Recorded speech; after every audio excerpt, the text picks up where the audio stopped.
Hey everybody, and welcome back to another book review. So I just finished a book that I've been wanting to read for a while, and that is Crazy Rich Asians by Kwan. It is a great book. I rewatched the movie as well because I was like, I don't remember what happens in the movie. I knew I had seen it, and I did like the movie. Nice, chill, easy rom-com, but I just couldn't remember what happened in the movie. And because there is a movie out, a lot of times when I read books after the movies are out, it does help me kind of visualize some of the characters. So went back and watched the movie. But yeah, so Crazy Rich Asians is about a girl named Rachel Chu and her boyfriend, Nick, or Nicky Young. And he is from a very wealthy Chinese family that lives in Singapore.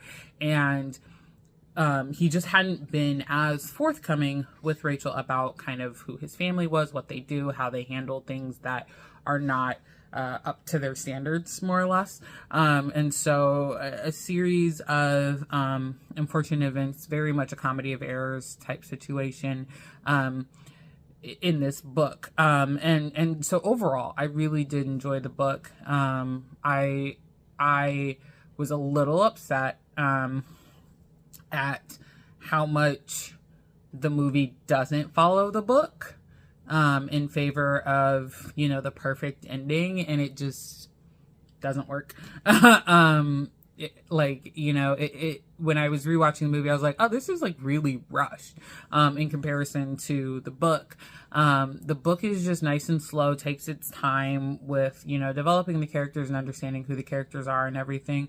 That said, I also feel like there's a lot of side stories that happen throughout this one, and I would have rather just kept with at least kind of the three main ones, but I felt like there was other times where there were these random branch offs that I'm like, what does this have to do with anything?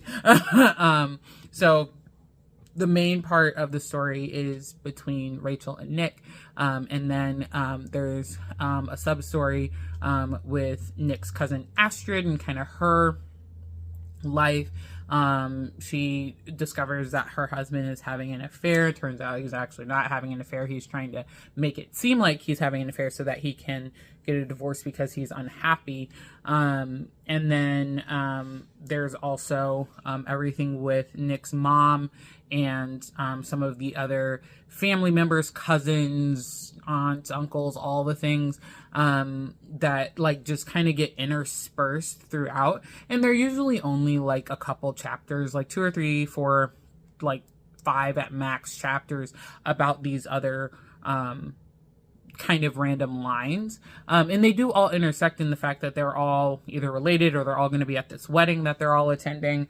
But it just, I don't know, it added too many cooks in the fire, and I just wanted, I can handle 3 storylines. It's when we start to get 4, 5, and 6 that I'm just what's happening? So that just felt like it was a bit much for me. And then I also just, in the movie, it just kind of downplayed how crazy Nick's family is. And the book is called Crazy Rich Asians, and the movie is also called Crazy Rich Asians, and I really feel like they downplayed a lot of the crazy that's in the books. Just really kind of stating this is not just oh, they're wealthy yahoo, but these are legitimately crazy people when it comes to wealth. They spend an unhealthy amount of money. They spend it in a day, oh, I just feel like spending $2 million on whatever, and so that's what I'm going to do.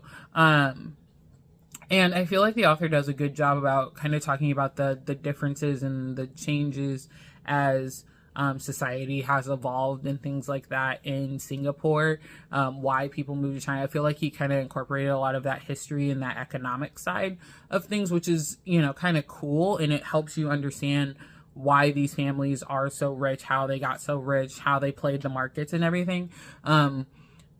It just, at the same time, I don't know, I just wanted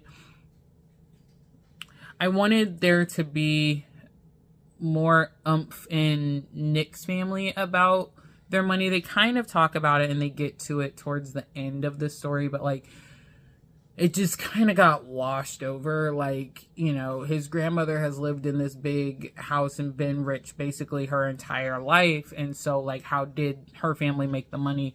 All of that stuff, it's not really fully explained. But yeah, like I love the way that the characters are written. They definitely roll off the page, especially the latter half of the book. A lot of the way the scenes are written are just very, like, I mean, you really could pick them up and write a script off of it and record it. Like, just really well done, really good writing. At the end of the book, the beginning of the book, I was like, what is happening here? But, you know, like, overall, I give it a 4. I don't know. Yeah, it's the storylines, I think, that just really get to me now that I'm thinking about it. Like, there's just too many storylines that are happening. That said, I do kind of want to know what happens to the characters, and I know that it's a trilogy, so definitely adding the rest of the books to my list. In the fact that this is not, in the movie, you know, it leaves off they get engaged and woohoo, they're at their engagement party. Yay. This leaves off with they are just getting back together. And, like, you know, they're just kissing and, like, kind of re-solidifying, like, okay, we're going to be together. But that's where the book ends. It just cuts it off. And so I like when stories definitely leave it open like that to an extent. In this case, it really works of just, like, it's just kind of open. Like, we don't know what's going to happen. Like, yes, they're getting back together at the end of the book, but, you know, at the beginning of maybe another book, they might not be together anymore. You never know. So yeah, like I said, overall, 4 out of 5. Really just because of all the extra storylines and a lot of stuff happening. But I definitely look forward to reading, the next book, to seeing where that all goes. Just very excited for, you know, furthering that story, because I really did like it. I really did enjoy it. So yeah, there you have it, for this book review, Crazy Rich Raisins by Kevin Kwan.